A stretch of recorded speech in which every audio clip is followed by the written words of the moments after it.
हे अर्जुन, मानव शरीर बड़ी मुश्किल से मिलता है, इसे यूं ही गंवाना नहीं चाहिए। देवता भी मानुष शरीर की आकांक्षा करते हैं, परंतु मनुष्य की विडंबना यही है कि वो इस शरीर को अर्थात मोक्ष के अवसर को गंवाता रहता है। सारी आयु भोग विलासों में बिताता है, यहां तक कि जब शरीर छूटने का समय आता है तब भी वासना उसका पीछा नहीं छोड़ती।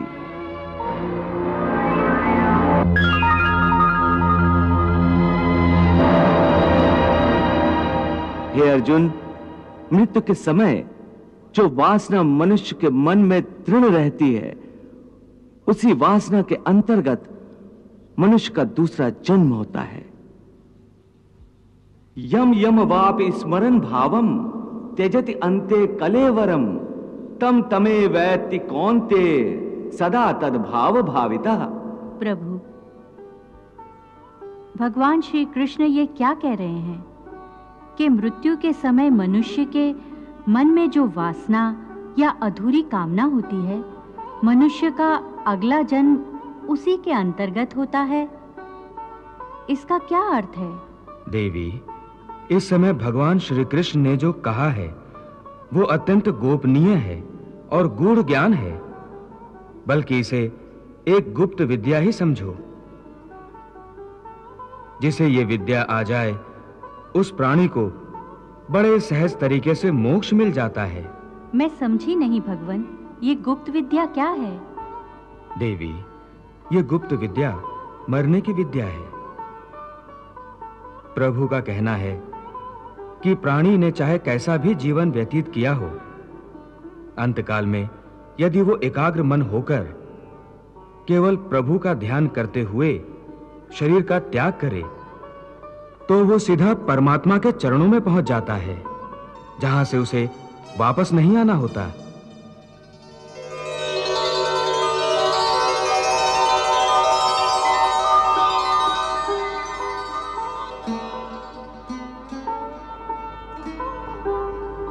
अंतमता सोई गता, अर्थात मृत्यु का क्षण बड़े महत्व का क्षण होता है। इस क्षण में प्राणी जिस बात का ध्यान करता है उसी के अनुसार उसे दूसरा जन्म प्राप्त होता है। भगवान, इस गूढ़ बात को कोई उदाहरण देकर समझाने की कृपा करें। देवी, इस संबंध में महर्षि जड़भरत से अच्छा क्या उदाहरण हो सकता है? जड़भरत? जड़भरत एक निष्पाप ऋषि थे। वो मुक्ति के द्वार तक पहुंच चुके थे। उन्होंने हिरण के एक बेसहारा बच्चे को पाल लिया था। उस बच्चे से उनका मन इतना लग गया था कि हर समय उन्हें हिरण के बच्चे की ही चिंता लगी रहती थी। यहां तक कि अपनी मृत्यु के समय भी उनका ध्यान उसी बच्चे में था।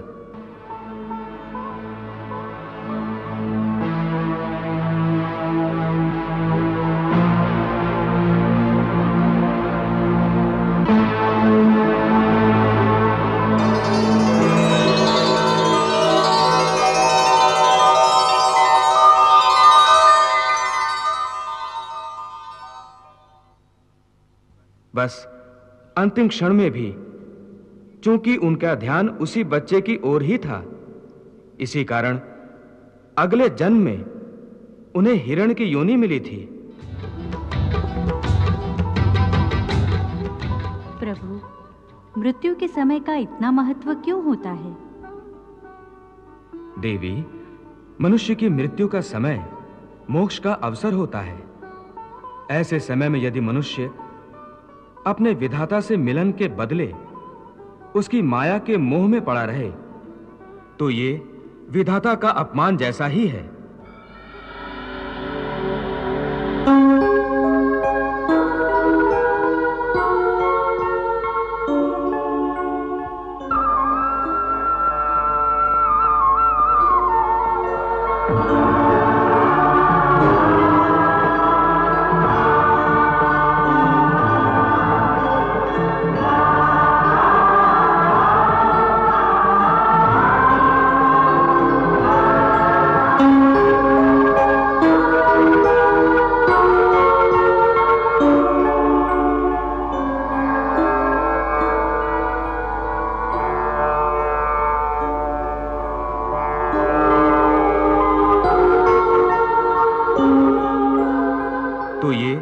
विधाता का अपमान जैसा ही है कि वो अपने विधाता से अधिक महत्व उसकी बनाई हुई माया को देता है।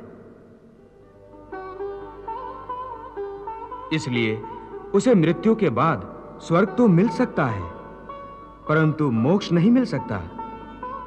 इसीलिए देवी, मृत्यु के समय मनुष्य को संसार की किसी वस्तु में नहीं, केवल अपने परमात्मा में ध्यान लगाना चाहिए। हे योगेश्वर, आपने मेरे कई प्रश्नों के उत्तर दिए। एक प्रश्न और पूछना चाहता हूं। सुना है कि मृत्यु के समय मनुष्य को बड़ा कष्ट उठाना पड़ता है, चाहे वो मृत्यु युद्ध भूमि